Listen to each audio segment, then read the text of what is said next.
ഈശോ മിശിഹായിക്ക് സ്തുതിയായിരിക്കട്ടെ. വിശുദ്ധ ലൂക്ക അറിയിച്ച സുവിശേഷം 11-ാം അധ്യായം 29-ാം വാക്യം. ജനക്കൂട്ടം വർദ്ധിച്ചു വന്നപ്പോൾ ഈശോ പറഞ്ഞു തുടങ്ങി, ഈ തലമുറ ദുഷിച്ച തലമുറയാണ്, ഇത് അടയാളം അന്വേഷിക്കുന്നു. ജനക്കൂട്ടം വർദ്ധിച്ചു വരുന്നത് ഈശോയുടെ പ്രവർത്തനങ്ങളുടെ ഒരു വിജയത്തിൻ്റെ ലക്ഷണമോ സൂചനയോ ആയിട്ടല്ല.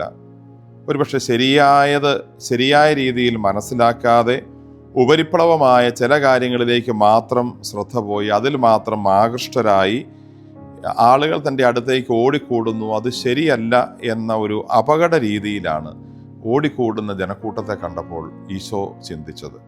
പലപ്പോഴും ഈശോയുടെ വാക്കുകൾ കേൾക്കാനോ ദൈവരാജ്യത്തിൻ്റെ അർത്ഥങ്ങൾ മനസ്സിലാക്കാനോ എന്നതിനപ്പുറത്ത് ഈശോ ചെയ്യുന്ന അത്ഭുതങ്ങൾ കാണാൻ, ഈശോയുടെ അത്ഭുതത്തിൻ്റെ ഫലങ്ങൾ, ഒരുപക്ഷെ അപ്പം വർദ്ധിപ്പിക്കുന്നത് പോലെയുള്ള അത്ഭുതങ്ങളുടെ ഫലങ്ങൾ സ്വീകരിക്കാനുള്ള ചിന്തകളായിരിക്കാം ആളുകളെ ആകർഷിച്ചത്. അതൊരു ഉത്തമമായ ആൾക്കൂട്ടമോ ഉത്തമമായ ഒരു ജനക്കൂട്ടത്തിൻ്റെ കേൾവിയുടെ വളർച്ചയോ ഒന്നുമാണെന്ന് ഈശോ ആ രീതിയിൽ അതിനെ മനസ്സിലാക്കുന്നില്ല. പലപ്പോഴും ഇന്ന് നമ്മുടെ നാട്ടിലും പലപ്പോഴും ഒരു കാര്യത്തിൻ്റെ വിജയം തീരുമാനിക്കുന്നത് ആൾക്കൂട്ടത്തിൻ്റെ വലിപ്പം വെച്ചാണ്, ജനക്കൂട്ടം എത്ര കൂടി എന്നുള്ളതിനെക്കുറിച്ചാണ്. പക്ഷേ അത് ശരിയായ ഒരർത്ഥം ആളുകളിലേക്ക് കൊടുക്കുന്നുണ്ടോ എന്നുള്ളത് നമ്മൾ ചിന്തിക്കേണ്ടതുണ്ട്. പലതരത്തിൽ പല കാര്യങ്ങളാൽ ആളുകൾ ആകർഷിക്കപ്പെടാം. ഇപ്പം ഈ കാലത്തുമൊക്കെ നമ്മൾ കാണുന്ന പുതിയ സാമൂഹിക ട്രെൻഡുകൾ, പ്രവണതകൾ നമ്മൾ വിലയിരുത്തേണ്ടതാണ്. ആൾക്കൂട്ടങ്ങളെല്ലാം എപ്പോഴും നല്ലതിനു വേണ്ടി ആയിരിക്കണമെന്നില്ല. നല്ലത് ഏതാണെന്ന് മനസ്സിലാക്കി അതറിഞ്ഞു കൂടുന്ന ആൾക്കൂട്ടമാണ് ക്വാളിറ്റിയുള്ള ആൾക്കൂട്ടമായി നമ്മൾ കണക്കാക്കേണ്ടത്.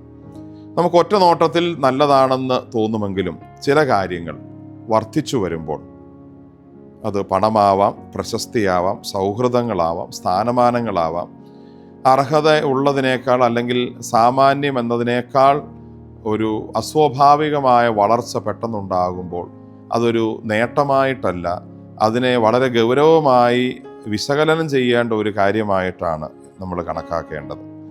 ഞാൻ ശരിയായ വഴിയിൽ തന്നെയാണോ നീങ്ങുന്നത് എന്ന് സ്വയം ചിന്തിക്കാനും ആത്മവിമർശനം നടത്താനുമാണ് നമ്മളെ ഓരോ വളർച്ചയും, നമുക്കുണ്ടാകുന്ന ഓരോ ഉയർച്ചയും, നമുക്ക് വന്നുകൂടുന്ന ഓരോ സൗഭാഗ്യങ്ങളുടെ വളർച്ചയും നമ്മളെ സഹായിക്കേണ്ടത്. അല്ലാതെ നമ്മൾക്ക് കിട്ടുന്ന സമ്പത്തിലോ പ്രശസ്തിയിലോ സ്വയം മറക്കാനല്ല. ആത്മീയ വളർച്ച നല്ലതല്ലെങ്കിൽ ചില കാര്യങ്ങൾ ദൈവത്തെക്കാൾ വലുതായി നമ്മുടെ അടുത്തേക്ക് എത്തുന്നെങ്കിൽ നമ്മളതിനെ വളരെ ഗൗരവമായി കാണുകയും കഴിയുന്നത്ര ഒഴിവാക്കാൻ ശ്രദ്ധിക്കുകയും ചെയ്യണം. ആമേൻ.